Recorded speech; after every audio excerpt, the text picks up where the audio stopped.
Assalamu alaikum. We are going to start lecture number 13 on the telltale heart. And let me tell you that it is the last part of this story. Let's start it. No doubt, I now grew very pale, but I talked more fluently and with a heightened voice. Our narrator is telling us that he is feeling conscious, he is having fear in his mind now, and due to that, he is getting pale. His face is turning pale. But instead of being quiet, instead of being cautious, what he does the opposite. He starts talking more fluently. He talks more and more, and he raises his volume, he raises his voice. So here we see that now narrator is admitting one thing, that his body is betraying him. His face is turning pale, which is a natural physical reaction to fear and anxiety. Whenever in your life you can experience it, whenever you are feeling anxiety or fear, your face turns pale. But here, our narrator does something opposite to that. To overcome that fear and anxiety, what he does, instead of becoming quiet or cautious, he reacts in the opposite way. He starts speaking more smoothly and loudly. This shows that he is overcompensating. He believes that by appearing confident and talkative, if he speaks more and more and more with fluency and in loud volume, he can hide his fear from the police. But in reality, his exaggerated behavior actually shows us nervousness, that he is nervous. That's why he is behaving like that. He is unable to hide his fear now.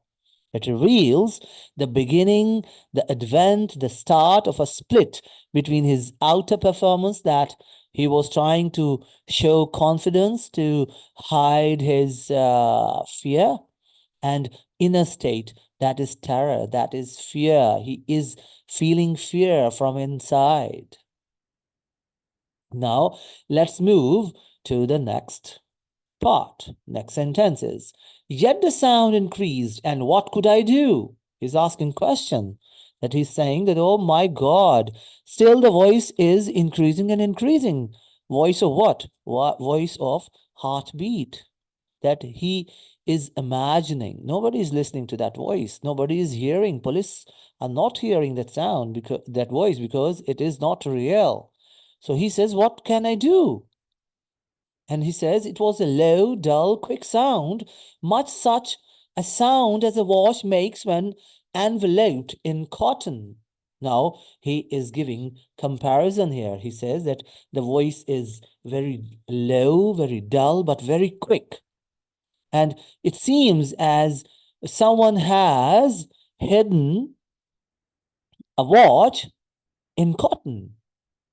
So here, the narrator becomes increasingly aware of the sound of the heartbeat. His focus is now on the heartbeat, which he believes is real, but in reality, it is not. We know that it is not. There is no voice, there is no sound. He describes that sound as low, dull, quick. And it makes the sound feel both subtle and persistent, like something that cannot be ignored, something that cannot be avoided. He is unable to avoid that sound. And he compares it to a watch that is wrapped in cotton. And this thing suggests that the sound is muffled but constant. It's slow. It's coming from the deep, deep side, but it's persistent. It's continuous. It's constant. It's not stopping. And that muffled and constant sound is making it even more disturbing. He's getting disturbed and disturbed. And he asked question, what could I do? It shows that here, for the first time, it seems that he is helpless. He cannot avoid it. He feels that he is trapped. And this marks the moment where control begins slipping away. We see, we feel that in the whole story, the narrator has a very, very strong control over his nerves, over his actions. But here at the end of the story, we feel that now it is moving to the opposite direction. That here we feel that he is losing the control over his feelings, over his actions. He first time he's showing himself that he is hopeless. He is helpless. He cannot avoid hearing that sound. I gasped for breath, and yet the officers heard it not. I talked more quickly, more vehemently, but the noise steadily increased. So in this sentence, in this sentence, you will see that now narrator is physically affected. He is short of breath. He's losing his breath, right? He cannot breathe smoothly. And that is the indication of his panic. He's getting panic now. He's losing his control. He's losing his temper. Despite this, he notices that the police remain calm and unaware. Look at the contrast between both. That he is now, throughout the story, he looks calm, but here he is not calm. And on the other side, contrary to that, the people, the police, who are present in the room, they are calm. So, again, this thing is shifting from a narrator to police. So it also, what happens, it creates a contrast between his internal chaos and their external calmness. From inner side, he is getting panic. And if you see the appearance of police from external side, from their appearance, they look calm. So we find a contrast from inner reality and from appearance. So our narrator is trying to regain control. He is not losing. He does not want to lose this whole battle. So he is trying to regain control by speaking faster. He starts speaking more and more. He starts speaking quickly and more forcefully. And by doing this, he thinks that action will suppress the sound.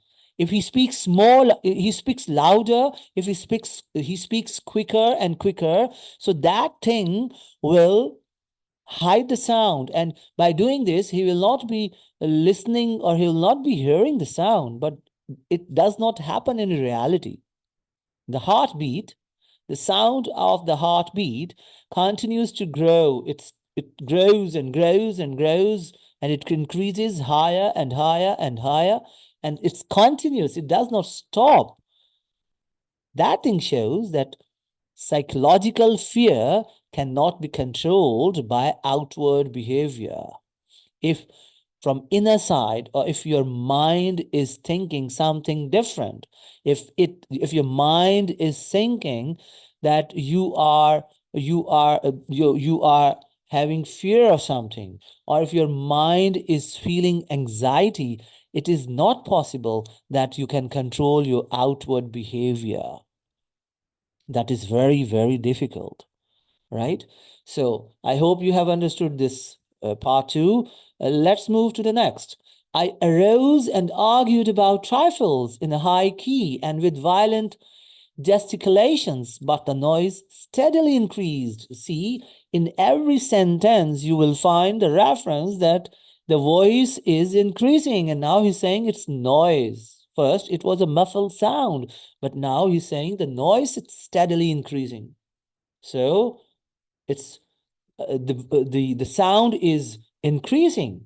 It's getting stronger, right? So here, our narrator stands up and begins arguing about unimportant matters. Trifles are something that is of no importance. So he is doing this deliberately. It is his distraction tactic. He wants to distract from the sound. He's trying to shift attention away from himself and the imagined sound, but he is not getting successful. He is abortive in his attempt because in reality, the fact that the arguments are meaningless shows that he is losing rational control. Now his reason is getting weaker and weaker. The reason that he is providing is becoming weaker. His gestures become exaggerated when he says a violent gesticulations, and it reveals that exaggerated gestures. Basically, they reveal agitation. He's feeling agitated. The more he tries to act normal, the more unnatural he becomes. The whole game he's going to lose now. This highlights his increasing instability. Now he's getting into trouble now. He is losing all control, right? So why would they not be gone? He's asking question. Is asking question from us. I pace the floor to and fro with heavy strides. Now he's completely, he has lost his control, and he's showing anxiety by his physical actions too, as if excited to fury by the observation of the man. But the noise steadily increased. See, in every line, in every sentence, you will find the reference of the noise that is steadily increasing. So his focus has turned on that voice, the heartbeat, right? So at this point, if we see, the narrator is losing his patience. Now he's getting impatient. He becomes impatient, and he becomes frustrated by the presence of the officers. He wants that they should leave the place immediately. But he desperately wants them to leave because their presence is intensifying his anxiety. Their presence is making him more troubled, making him more anxious, that he does not want. And what he does, he starts moving to and fro, and his movement gets faster and faster, and it shows a restlessness. He is not feeling calm now, and it is also his inability to stay still. He cannot stand at one point. Even he cannot sit with confidence now. Before that, he was very confident, and he sat with confidence even on the floor. He puts a chair where he hid the body. That was his confidence. Now you can see the contrast. He even cannot sit. He is moving to and fro like a lion, where he moves to and fro in the cage when he shows fury. But here he is showing anxiety. It shows that he's losing calmness, and he begins to interpret their calm observation as something threatening, that their observation is threatening him. Their observation is causing him danger. Their observation is creating problem for him. He is getting panic because of their observation, even though they are doing nothing suspicious. But it is his mind that is telling him that they are suspecting something. But in reality, it's not the case. This is happening inside him. This shows projection. He transfers his own guilt onto them, and he imagines that they are the cause of his distress. But basically, it is not the case. It is his own guilt that is creating distress to him, or for him. That is making him what should I say, that is causing him a distress. They are not, but he is himself, right? So, oh God, what could I do? I foamed, I raved, I swore. I swung the chair upon which I had been sitting and grated it upon the boards, but the noise arose over all and continually increased. Oh my God. Still, see, he's asking questions. He is asking questions again and again. And in every sentence, you will find in his conversation, in what he is telling us, what he is narrating us, there is a constant reference of increasing sound, and it is continued, it's not stopping. And now he's asking questions. He is, what could I do? It means he is showing hopelessness, helplessness. And this line shows a complete loss of composure. He is collapsed now. The narrator's actions become wild and almost animalistic. He foams. Who foams? Or who raved? It's not, usually human beings don't do that. Animals do like that, right? So he thinks that he is behaving like animals. His movements, like dragging the chair noisily, suggest desperation to drown out the sound.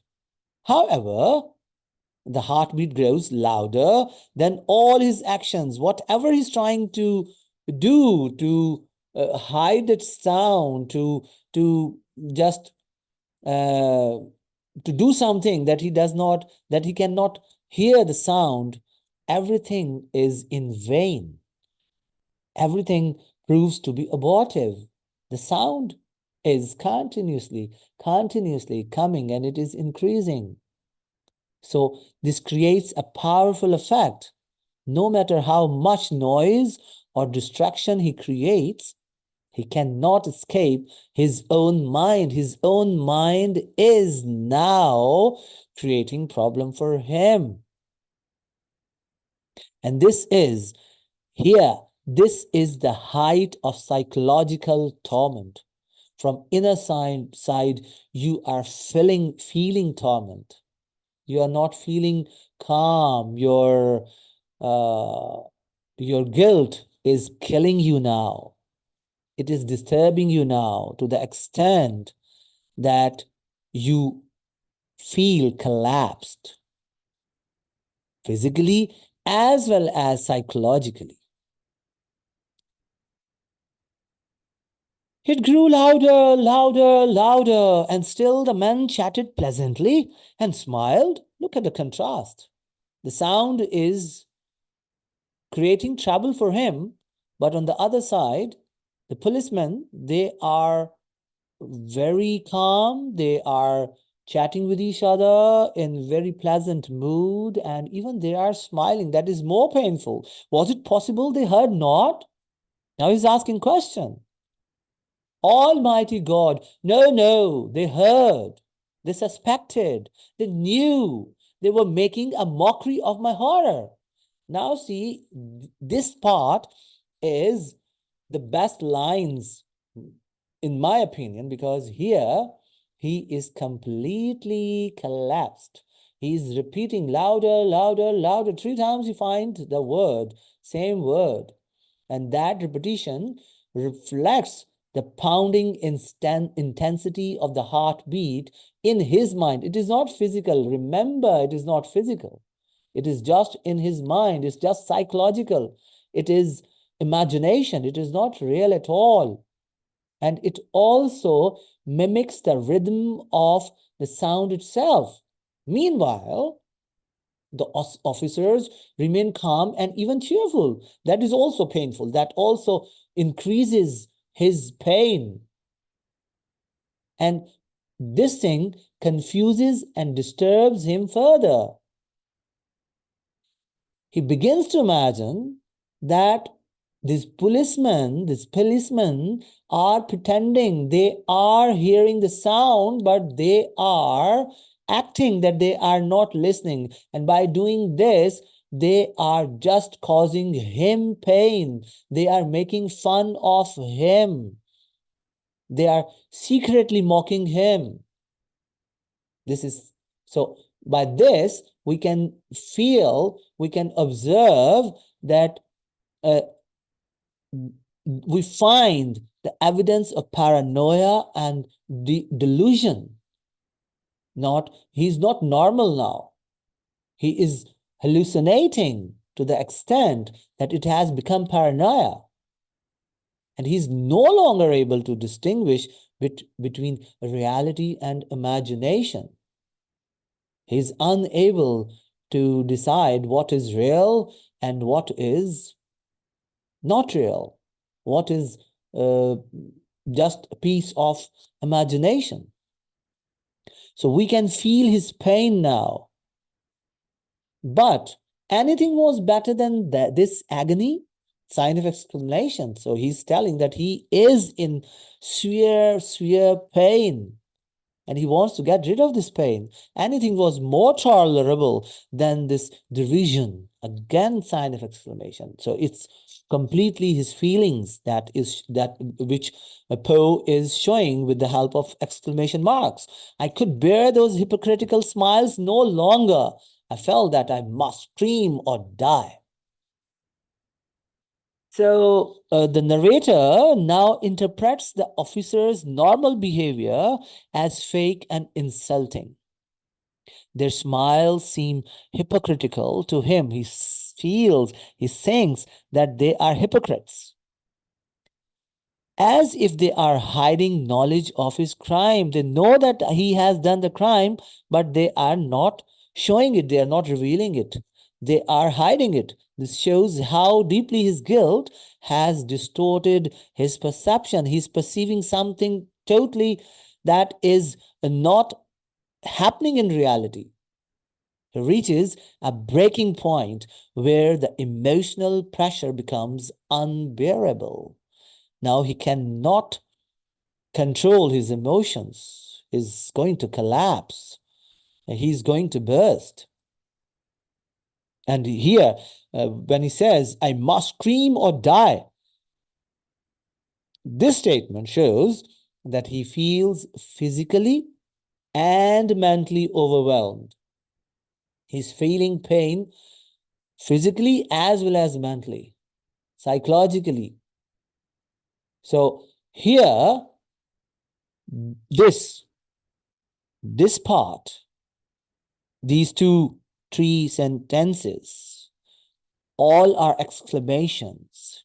They show the peak of internal conflict. And now, the last part, the last sentences. And now again, hark, louder, louder, louder, villains, I shrieked. Dissemble no more. I admit the deed. Tear up the planks. Here, here! It is the beating of his hideous heart.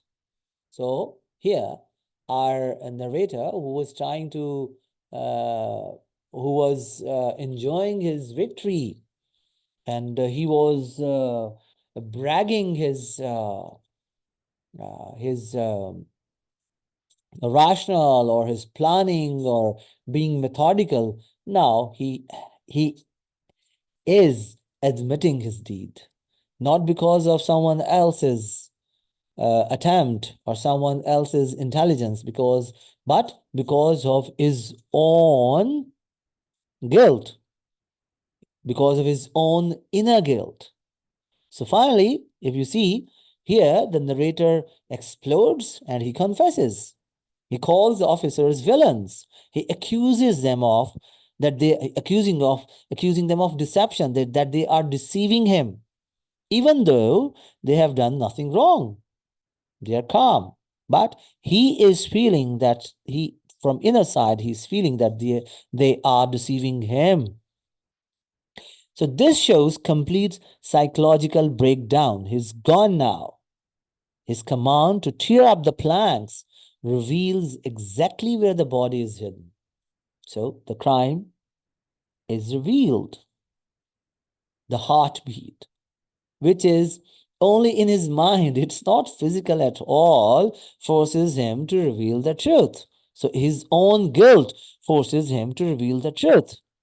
He commits a crime and he admits the crime by his own. Nobody finds it out.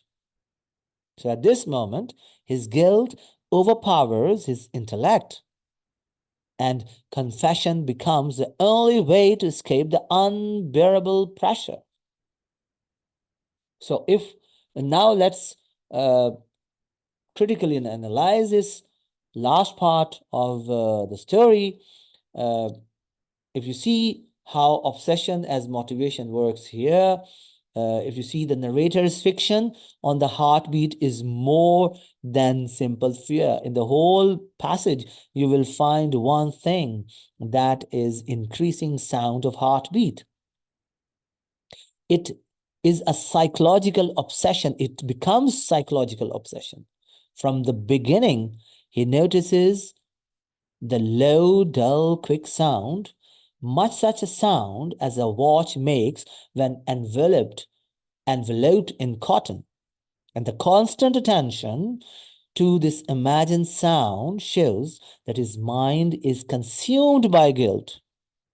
His guilt is consuming him here, and he is losing everything, every action. He's pacing, arguing about trifles, or violently moving the chair is driven by this compulsion, that is his guilt.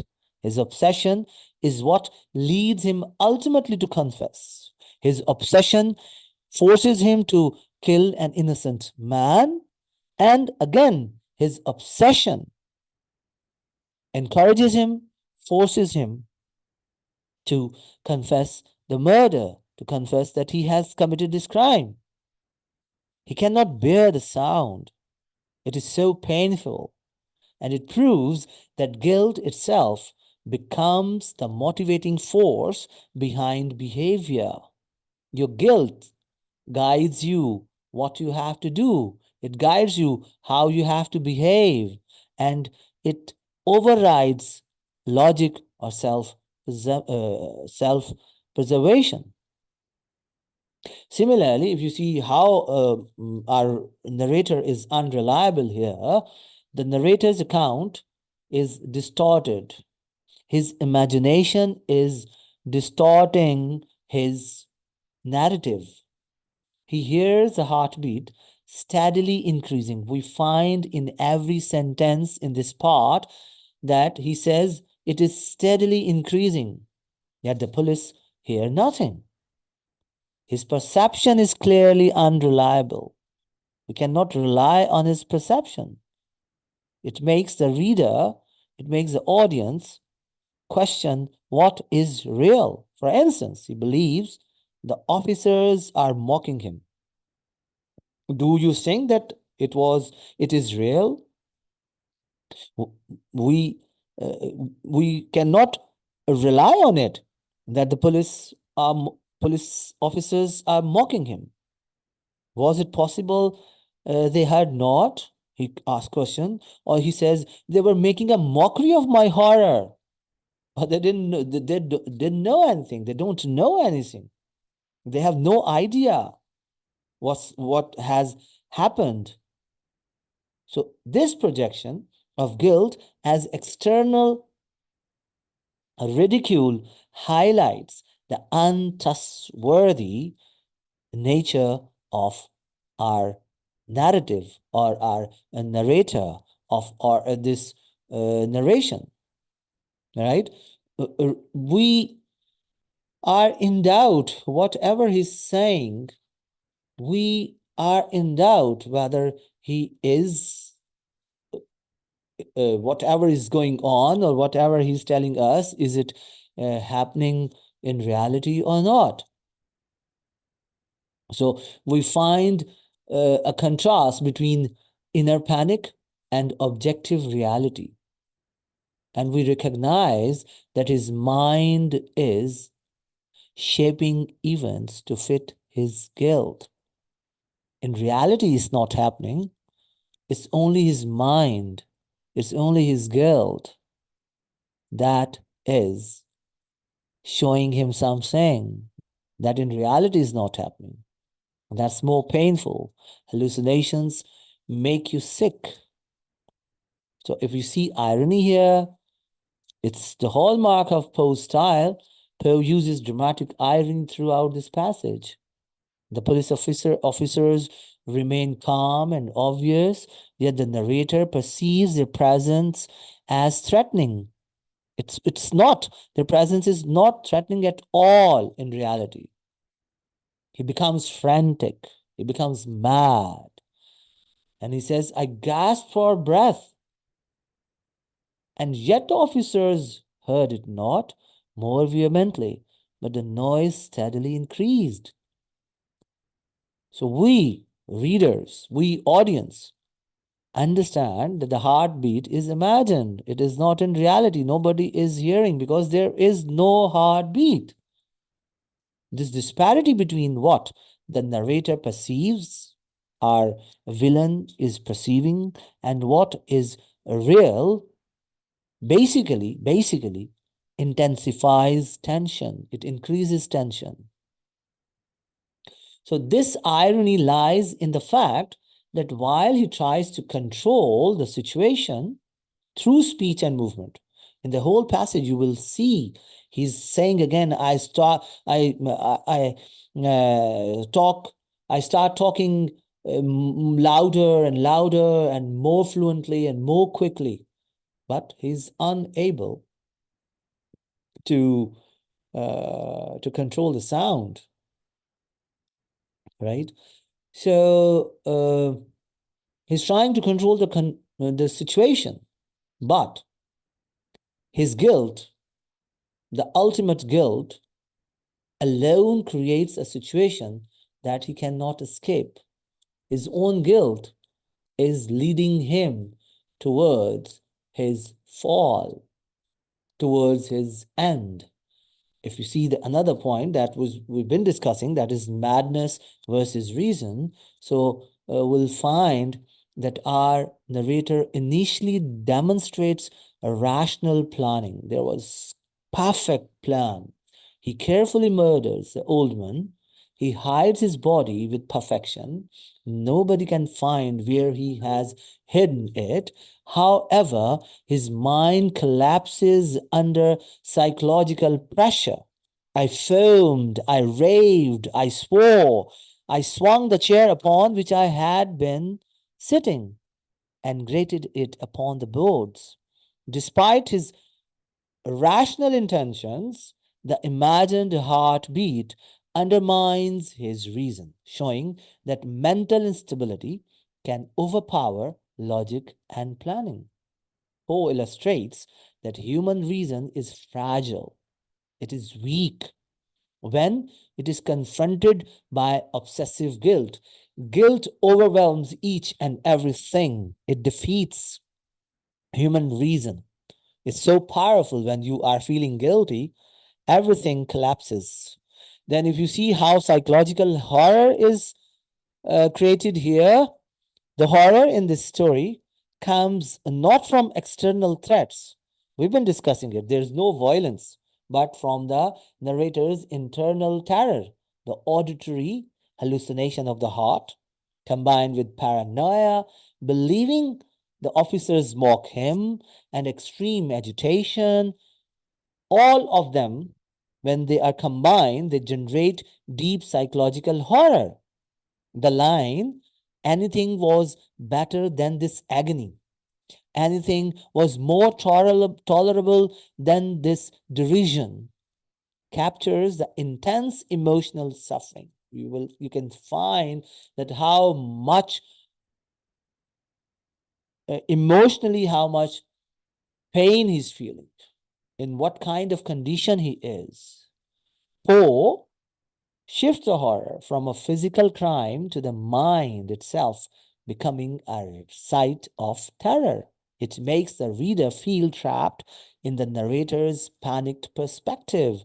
It is only perception, no action is happening. It is just happening inside the mind of our villain. So, if you see language and style, Poe's stylistic choices mirror the narrator's mental state. He's been showing us repeated words, louder, louder, louder. And it mimics the obsessive rhythm of the heartbeat and builds tension. Dashes and exclamations you can find. Oh God, then sign of exclamation. What could I do? Question mark. Convey abrupt shifts in thought and heightened panic. Similarly, cumulative sentences like I foamed, I raved, I swore, I swung the chair, and goes on, it carries on.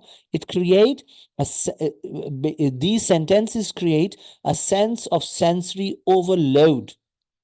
They draw the reader into the narrator's unraveling mind. These stylistic devices make the narrative feel immediate, frantic, and claustrophobic, and it reflects the psychological torment he experiences. And if you have to conclude it, what you're going to say, that is, that in this passage or in this paragraph or in this part of the story, Poe demonstrates, he shows that guilt is an unstoppable psychological force. It's a very powerful force. You cannot avoid it. You cannot stop it. You cannot defeat it. Through the narrator's obsession, he's obsessive, hallucinations, yes, he's hallucinated, and breakdown, he collapses. We see how human reason collapses under internal pressure.